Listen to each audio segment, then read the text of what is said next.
ایک میاں بیوی کی آپس میں لڑائی ہو گئی اور لڑائی اس قدر بڑھ گئی کہ کورٹ تک جا پہنچی۔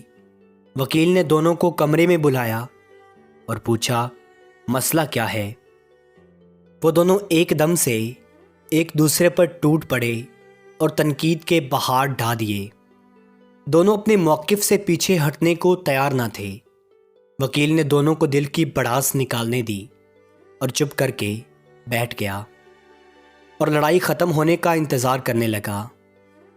جب دونوں تھک کر بیٹھ گئے تو وکیل بولا، اچھا یہ تو تم دونوں نے ایک دوسرے کی خامیاں بیان کی ہیں، اب ایک دوسرے کی خوبیاں بیان کرو۔ دونوں ہی خاموش ہو کر بیٹھ گئے۔ وکیل سمجھ گیا ان کو ایک دوسرے پر اتنا شدید غصہ ہے کہ ایک دوسرے کی کوئی اچھی بات یاد ہی نہیں۔ اس نے ان دونوں کو ایک ایک کاغذ دیا اور بولا، دونوں ایک دوسرے کی خوبیاں اس پر لکھو۔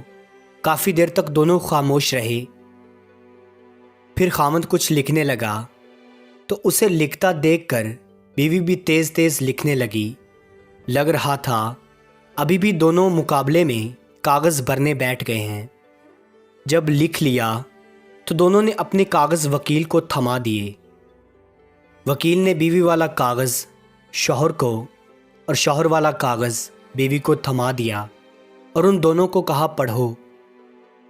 پڑھتے ہی دونوں کی آنکھوں سے آنسو نکل آئے اور ایک دوسرے کی تعریف سن کے بہت خوش ہوئے۔ کمرے کی فضا ایک دم تبدیل ہو گئی۔ ایسا لگ رہا تھا جیسے وہاں تو کبھی لڑائی ہی نہ ہوئی ہو۔ وکیل کا فرض پورا ہو چکا تھا۔ وہ لڑتے ہوئے وہاں آئے تھے اور ہنستے مسکراتے وہاں سے باہر نکلے۔ کائنات کے بڑے بڑے مضامین میں نہ پڑھو، بلکہ چھوٹی چھوٹی باتوں پر توجہ دو۔ اس کو راضی رکھو جو ہم سفر ہے، چاہے وہ ہم خیال بھی نہ ہو۔